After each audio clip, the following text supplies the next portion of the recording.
1705 शताब्दी में राजा सूर्यसेन हुआ करते थे। उनके 18 बेटे थे जिनका कि सबका देहांत हो गया। और तो सूर्यसेन राजा ने अपना जो राजपाट था वो भगवान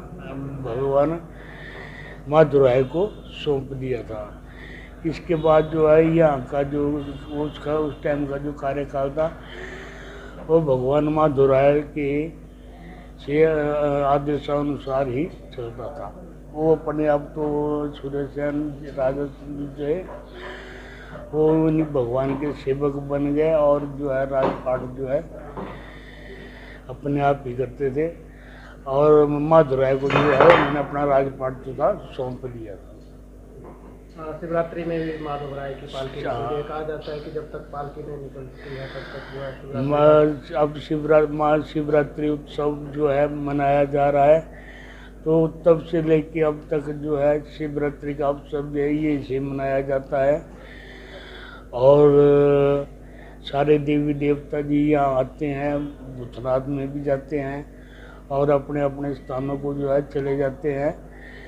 तो शिवरात्रि मेला जो है यही से ही वहाँ की शुरुआत होती है। यहीं पे आके माथा टेकते हैं, यही जाते वक्त भी यहीं पे ही माथा टेकते हैं, आते वक्त भी यहीं पे ही।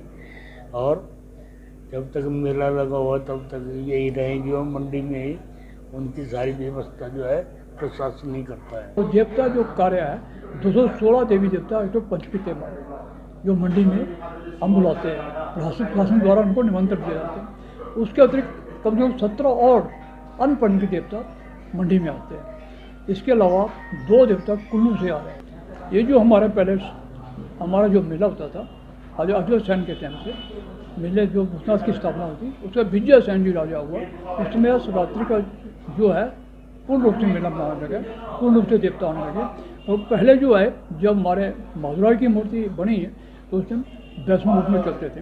फिर वैष्णव की मूर्ति जो भूतनाथ में जब गई आपस में मेल हुआ तो वैष्णव शैव दोनों किस्म के मेले में दोनों किस्म के देवी देवता आना शुरू हो गए और मेला अब दोनों का वैष्णव शिव रूप में माना जाता है। जहाँ तक इस मेले की शुरुआत की बात है तो ये लगभग 350 वर्ष पहले जो है राजाओं के समय में इसकी शुरुआत हुई थी। जब कभी मंडी में जो राजधानी जो है पुरानी मंडी से मंडी आई थी। और भी कई तरह की दंत कथाएँ इसके बारे में हैं राजाओं के समय की मेला किस तरह से शुरू हुआ था। तो मुख्यतः जो इसमें राजमाधव देवता है उसका प्रमुख रोल जो है राजाओं के समय से चला आ रहा है। पहले जो है ये जो मेले का आयोजन था राजा लोग करते थे, जो मंडी रियासत के लोग करते थे। धीरे धीरे जब राजाओं के राज खत्म हुए 1948 में तो उसके बाद ये मेले का जो आयोजन जो है नगर पालिका, नगर परिषद और उस तरह से आगे जो है हमारी लोकल बॉडीज थी वो करती रही हैं। लेकिन पिछले 3 दशकों से जो है इस मेले का जो सारा जितना प्रबंध है जिला प्रशासन और प्रदेश सरकार के हाथ में है और इसको अब अंतर्राष्ट्रीय दर्जा जो है इस मेले को प्राप्त है। अब सारा जितना भी आयोजन है वो प्रशासन के हाथों द्वारा होता है। जहाँ तक मेले में नए और पुराने का जो संदर्भ है, देवी देवताओं का वही क्रम है, देवी देवताओं का वही सिलसिला है, देवों का वही सिलसिला है। लेकिन जो सरकारी तौर पे जो इंतज़ाम होते हैं उनमें काफ़ी ज़्यादा जो है फ़र्क आ गया है। और मेले में जो है मुख्य जो है इसमें जहाँ तक शोभा यात्रा की बात है जिसको हम जलेब कहते हैं, वो जो है माधवराय में पूजा अर्चना के बाद माधवराय जो है पालकी में विराजमान होते हैं, कहार उनको उठाते हैं। फिर दूसरे देवी देवता जिनका क्रम पहले से तय है वो आगे पीछे चलते हैं और वहाँ माधवराय के मंदिर से चलते हुए शेरी बाजार से होते हुए ये पड्डल ग्राउंड में, पड्डल मैदान में जहाँ पहुँचते हैं, जहाँ अन्य देवी देवता के साथ जो है इनका मिलन होता है, बड़ा भव्य मिलन होता है, वो देखने के योग्य होता है। इसी तरह से जो है 7 दिन तक ये मंडी का महाशिवरात्रि मेला जो है अपने आप में अनूठा है, बड़ा रोमांचक है और इसमें अब पूरे देश विदेश से भी लोग इसको देखने के लिए आते हैं।